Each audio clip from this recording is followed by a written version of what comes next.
Welcome to the Recruiter Startup Podcast. I am joined by the one and only Andrew The one and only. MacAskill. Thank God for that. How are you? I'm really good. How are you? Very good. It's good to get out of the South Coast. I didn't know that you were based in the South Coast as well, otherwise The next meet will be down there, I'm sure. Yeah, I know. So really great to chat to you. Today, I just want to kind of cover some of your journey in recruitment, what you're up to now, and I suppose we've had similar paths in terms of testing out that Australia thing and maybe discuss what recruitment's like in different places in the world. You're getting a good eye on it now from your experience in Australia to being in the UK to being the COO to a company that has entities and offices in San Fran and New York.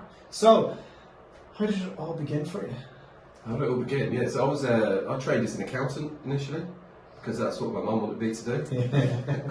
So that was all very much just about getting her approval. Yeah. But 3.5 years in, the partner at the accountancy practice called me into a room and went, "Listen, mate, you're a pretty crap accountant, but you're really good with clients and you're good like when we go to the cricket or to the football or whatever, so you need to go and basically I'll give you 3 months, go and find something commercial, otherwise I'm going to boot you out anyway."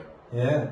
And I'm very grateful for that. Yeah. So I left with an accountancy qualification, which was all good. Yeah. It wasn't a complete waste of time. Mum was a bit gutted, but that happens. And my best mate at the time was working for Matchtech, which now became Gattaca. Are you from the South Coast? Yeah. So you're from Southampton? Yeah, grew up down that way, Southampton, Pompey way. So he was working at Matchtech and got me an interview, and that's where it all started. Right. And was that in Portsmouth? Yeah. Fair. Yeah, Whiteley. Okay.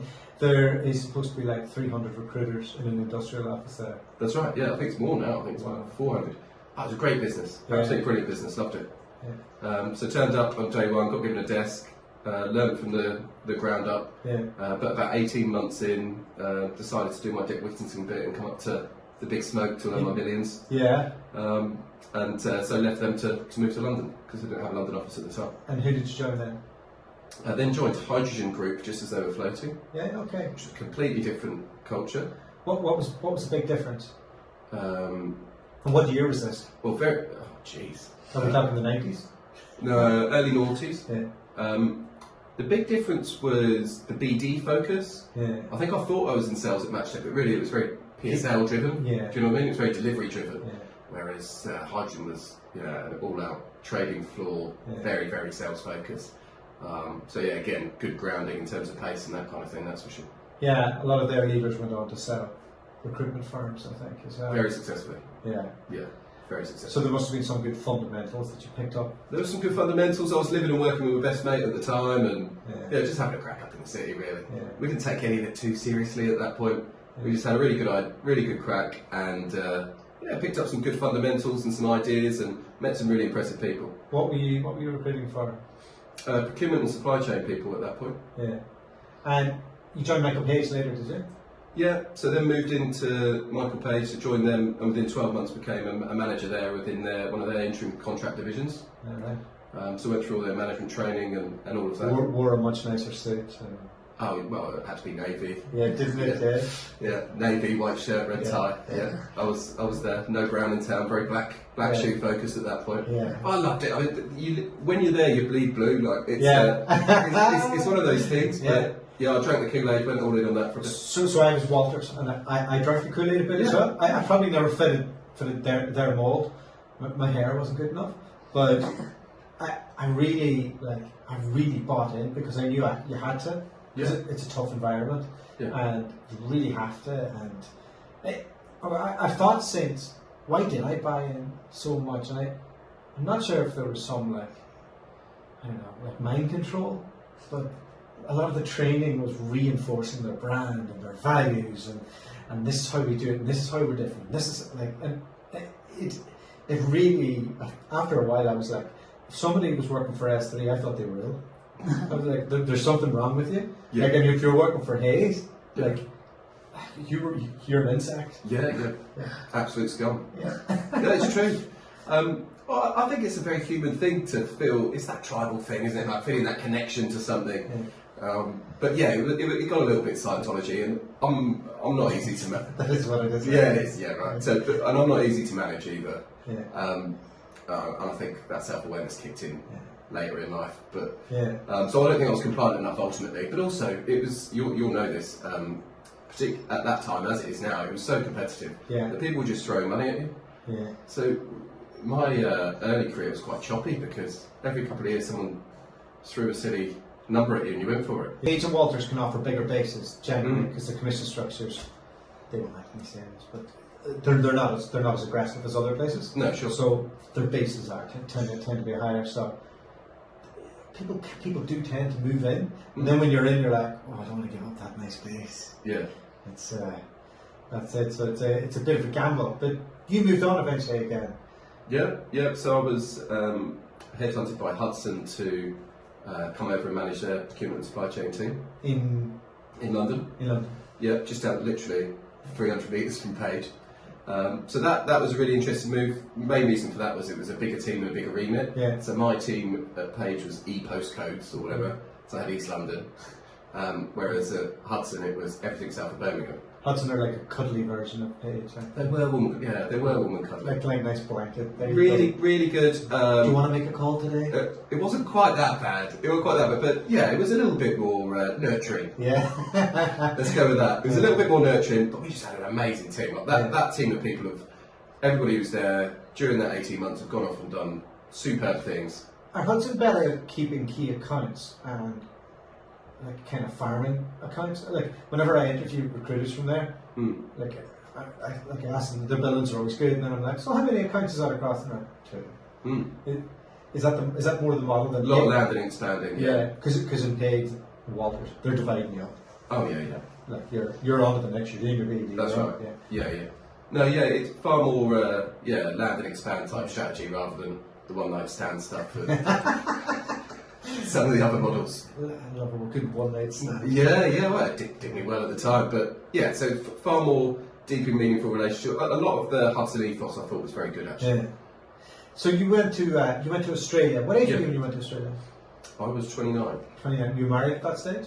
I was engaged. Engaged. Okay. So bit of a last bit of crack before the kids. All that, right? Pretty much. Yeah. That's exactly right. Yeah. I was 27 when Okay. I was in Australia, and that's where I met Charlotte actually. Yeah. And recruitment's a bit different there, isn't it? It is. Yeah. Well, how would you say it's different? Well, the fees are higher. The percentage rates aren't. No, but the overall fee is because the salaries are so high. Yeah. So, I mean, when I turned up, even if we were placing people out on the lines, they were like on $1,000 a day or something. Yeah. Like, everyone's just. I don't know. That was a bit of a golden period. It was a golden period. I'm not sure what it's like now, but so the fees were higher. That was one thing that I would say.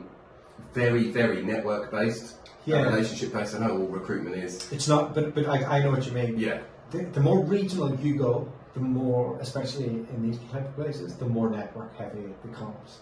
Right. So, like, if anybody's listening, they're thinking, what is the difference? You can't just flick a resume around. You have to go out and do the coffees. You have to. Absolutely. And then you have to go for the beta. Yeah. And they might even tell you where to go the first time. But then once they're your client, they are pretty loyal as a client. Extremely, yeah. So that is the positive side of that. Is, they're not promiscuous. That's the one night stand thing. So if you do build a partnership with them, all the better. So I mean, my advice to anybody who goes out and did it, and it kind of clicked with me after a few months of not very much success, was I just stopped the normal BD techniques that I was using in the UK and just decided to go out and try and work out different ways of adding as much value to everybody as possible. Yeah. So if there was a client I wanted to work with, rather than specking a CV, I'd go onto their careers page and rewrite it. Yeah, that's nice. Yeah. And then mail it in and go, I've rewritten your careers page. I think some of the stuff you're doing over here is amazing. I think there's big opportunities here. That's a free value add. Any reason it wouldn't be worth a coffee to tell you a bit more about what we do. But by kind of taking a bit of a different angle and giving first, I found that they're a bit more open rather than just trying to extract. Yeah, no, that makes sense.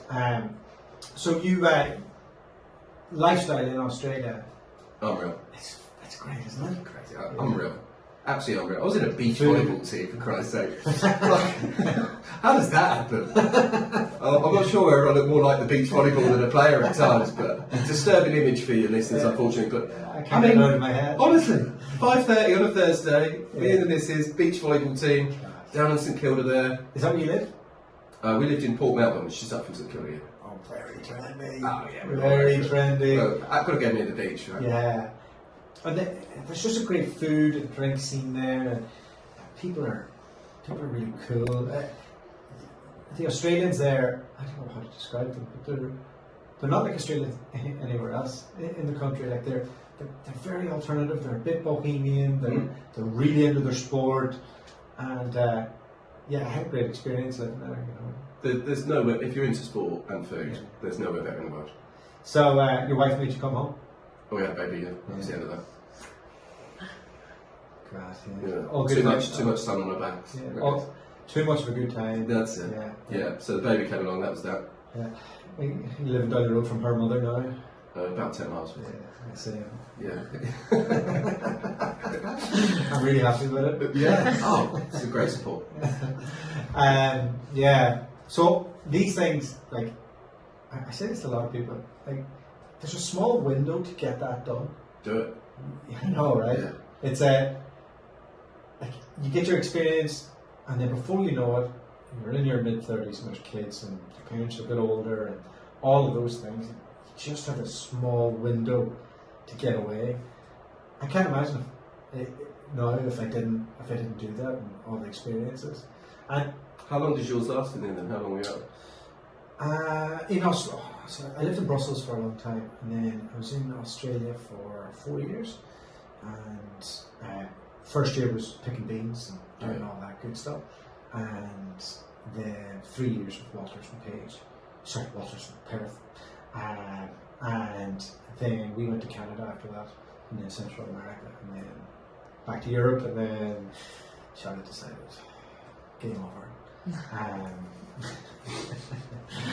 But yeah, it was great, and I would advise anybody to do it. So you came back, experience a proper winter again, all that good stuff. But the market had changed a lot as well. Yeah. I was only away for 3 years, right? And so my world, as I said, was procurement and supply chain at the time. Yeah. So in tech now, but it was procurement and supply chain at the time. When I left, there were about 30 companies that did procurement and supply chain in the UK. And within 3 years from me coming back, there were 60. Yeah, well, there's no barrier to entry now, right? Yeah, there was no barrier to entry. I just think everybody started fragmenting out of the big players and going and setting up new things, and off they went. So I couldn't believe it. Just during that kind of, when would that have been? That would have been kind of 2012, 13, that kind of time. When LinkedIn went mad. Oh, do you think that's... Yeah, because all of a sudden everybody had a database. Yeah, makes sense. And now we're in a different stage now, where everybody has a database, but everybody needs a brand to be able to engage with the database now. I know that's something you're passionate about, right? How, walk me through kind of what your thoughts are on the changing world of recruitment.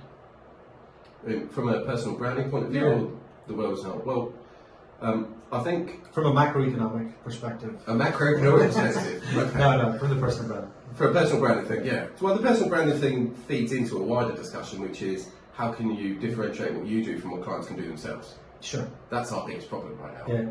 That they've got, 60 new rec techs that have been pointed at them this year, platforms all over the place, of course the same LinkedIn recruiter licenses we have. Yeah. So our old data-based, network-based solution is no longer exciting. Yeah. So one of the ways that we can do that is by building personal brands that have value attached to them as well. And helping them build their brands. And helping them build their brands in the process. And it's free, right? That was the thing for me. I've got a face for radio, I'm very comfortable with that. But it's free. I started just talking into video at the start of last year. Yeah. And I had a look at your analytics on it. You've done really well, eh? Like, yeah, it's going to go, yeah. It's the smile, I think. It's the winning smile. I'm not sure about that. I get compared to Aaron Macskill, who's a YouTube star who sings in shops and stuff. I don't know if you've seen him, but I get loads of abuse. But in my old business, about 30% of our work came inbound via all the different channels. We ended up with about 4 million views or something last year, just off of the video vlogs, and I set up a coaching business on the side off of it. It has blown up for me. I think it's a powerful thing. Yeah. And is there any step-by-step process that you go on to make that happen? Yeah. Well, I think the big barrier that stops people is they can't think up content. When actually content's just around you all the time. So all I do is I'll come out of a conversation. So I might finish this. There might be something you that do the sparks Gary up. Vee thing, right? And I'll just get straight on there and go blah blah blah blah, and share something that's real that's just happened. Yeah, because people piss you off in recruitment all the time, right? Oh, they're great then. Yeah, there's endless amounts of content. Yeah, and there really is. Do you know what pisses me off more than anything? Go on. With candidates. You know, and they say, "Hey, love to, I really want to get to LA or New York or wherever." I say, "Okay, great. Let's have a chat. What's your number? Send me over a job spec first, will you?" Oh, exactly the same thing they complain about with their own clients. Oh my gosh, Hiring hypocrisy. it drives me up the wall. Yeah. You know what drives me up the wall as well is, we need someone. When a candidate's on the market, they basically say to you, "It doesn't matter what sector I'm in. It doesn't matter where you put me. Yeah. So I'm great. Like, just get me out there. It's all transferable skills." Yeah. And then when they're hiring, they're like, "We want somebody who's got 3 years' experience in the exact same industry." Like, you're the same bloke who was telling me that none of that mattered when you were a candidate 6 months ago. Yeah. So there's a lot of hypocritical crap that exists. When recruiters say to me, "I'd look at internal or agency," and that's when I know, oh no, Yeah. there's something wrong with you. Yeah. Okay. Something's going wrong. The- Yeah, diametrically opposed. Like, these are different jobs, different skill sets. Yeah. How can you be looking at both? Yeah. It happens a lot at the top of the market. Yeah. So in cities like Dublin and San Francisco, you probably see it yourself.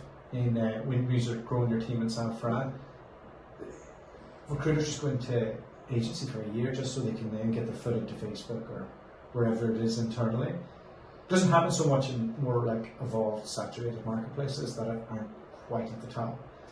But it breaks my heart. Every year, thousands of recruiters in my network go internal. Such a waste of talent. Oh, I think so too. I know, break my heart. Unless you want to be a HRD.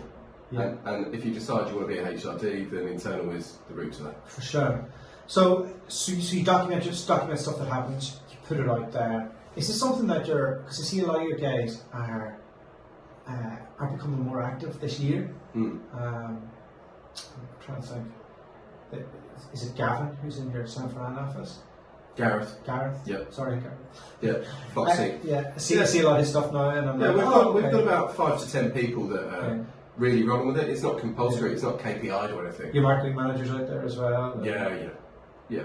Well, I've been able to demonstrate some of the things that have happened off of the back of stuff I've been doing, and we've been training people to give it a go.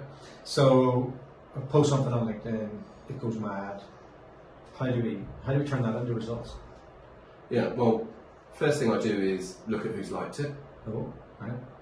And then reach out to those people if they're within my target persona. So for a start, you've got to produce things that are going to be of interest to the people you want to attract. So that's obvious, but a lot of people just talk about what's going on in their business. Yeah. Oh, we're doing this.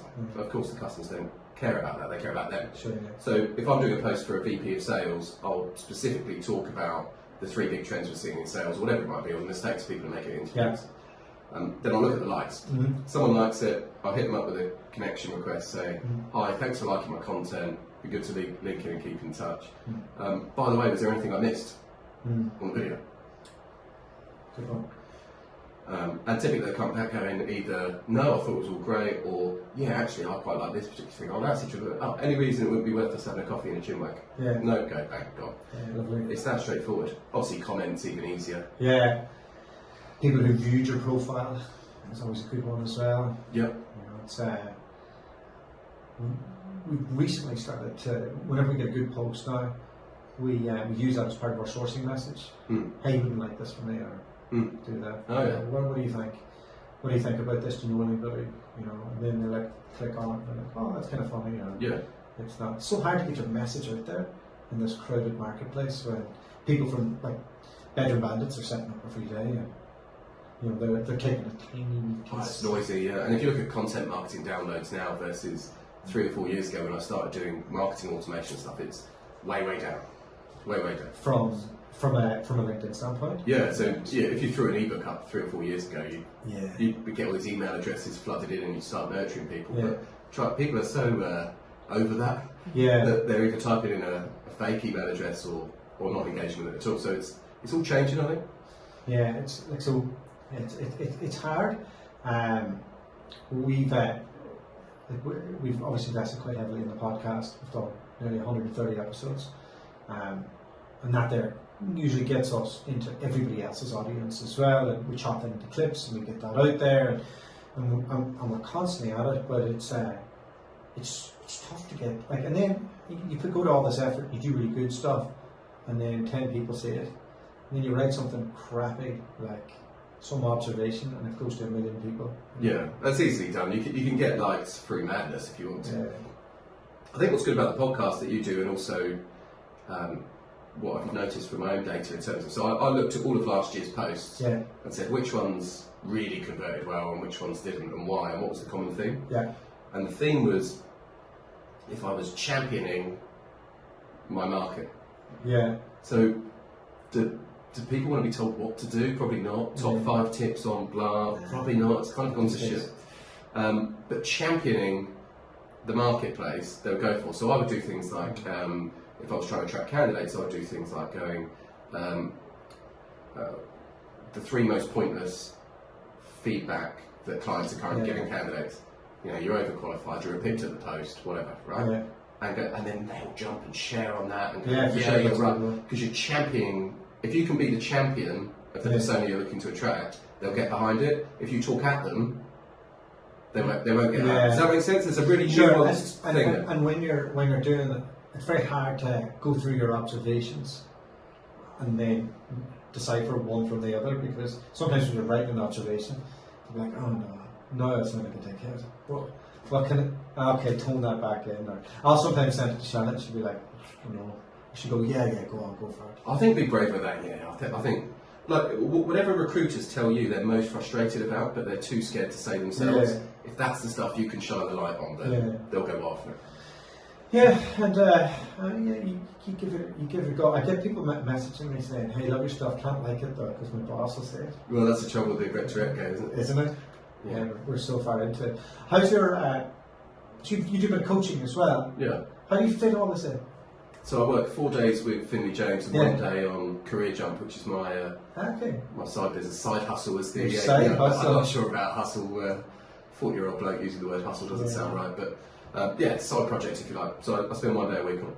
So what does the COO of a recruitment business do? Yeah. So I'm actually a CCO, so they're calling me a Chief Commercial Officer rather than a Chief Operations Officer. So simply put, I'm responsible for the commercial strategy, so productising everything we're doing, international growth, marketing, pitching, sales, revenue. So we've got Finley James, which is like this beautiful little castle, 10, 15 years, 50 people, really, really strong. And we're kind of building a moat around the outside of it that's got 4 sides to it, which is marketing, international, retained and graduate recruitment. Yeah. To kind of build that out further as we grow. Okay. So I'm digging the moat. All right. That's my job. And what does that really mean though? What does it really mean? Like what? Like what?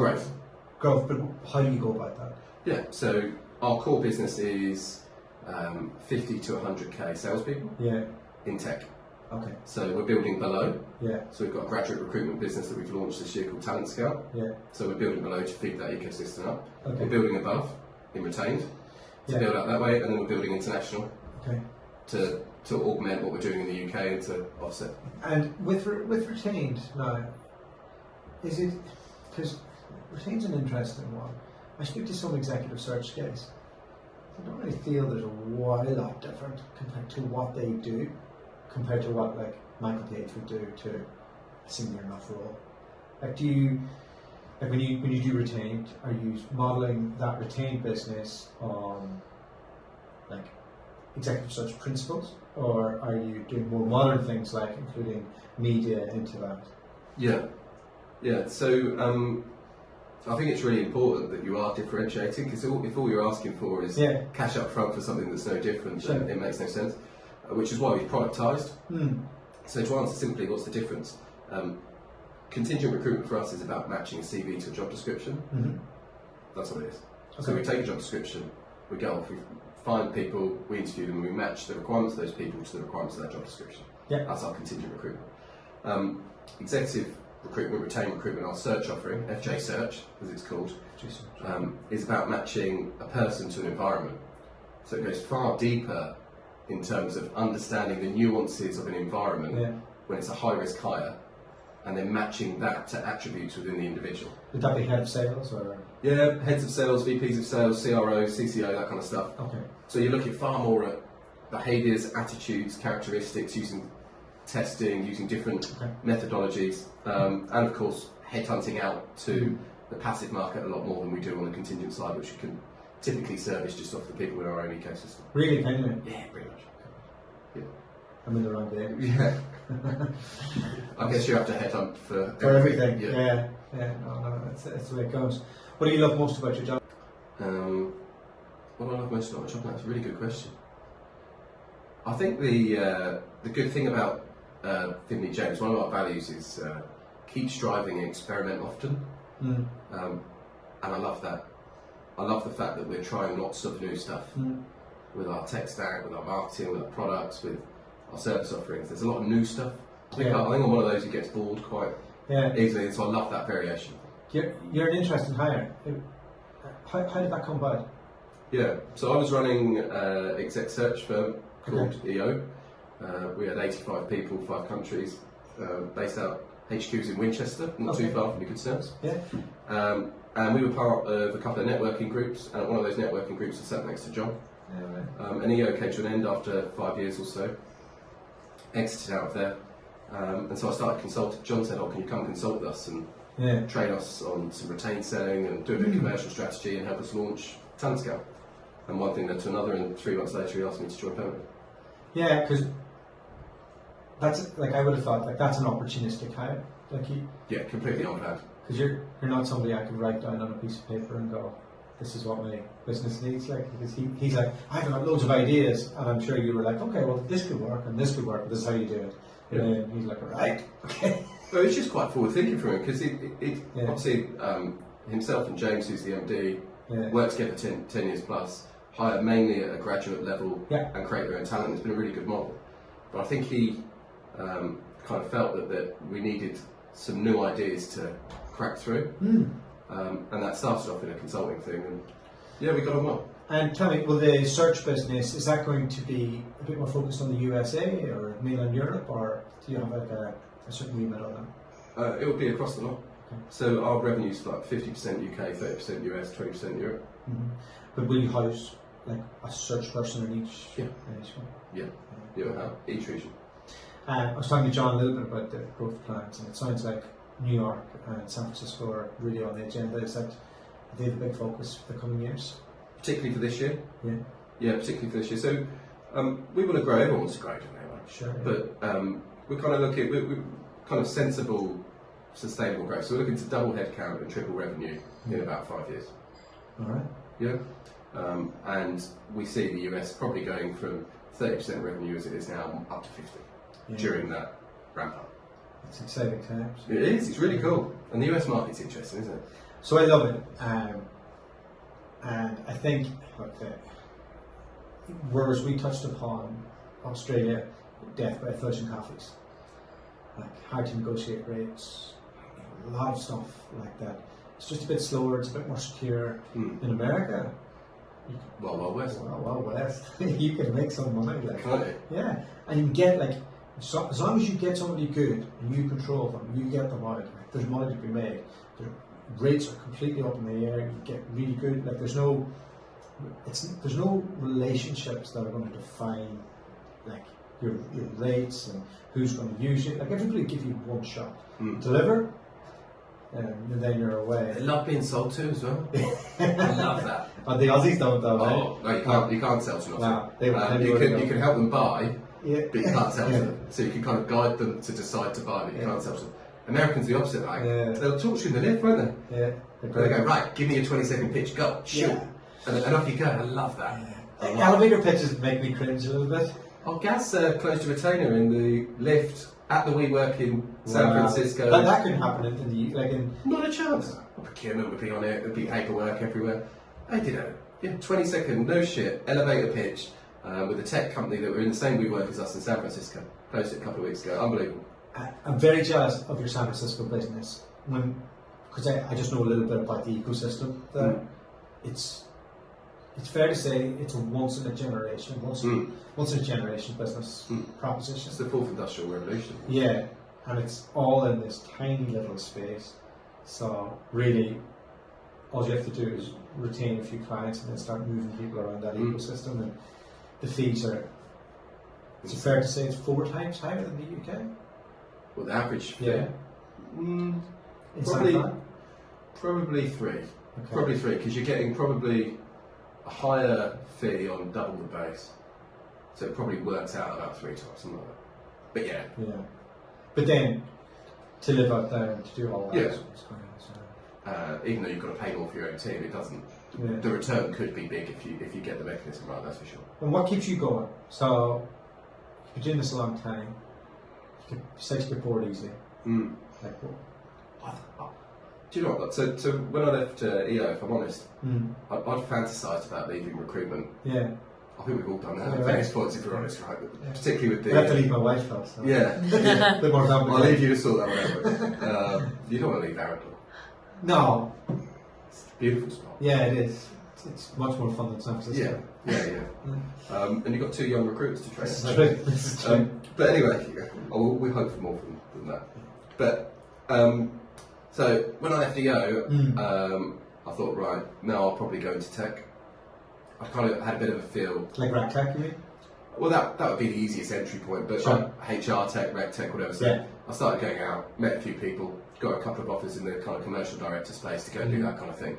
And the fact I'd founded an online platform for coaching, Sure. I had a little bit of enough to get me in the interview and have a go.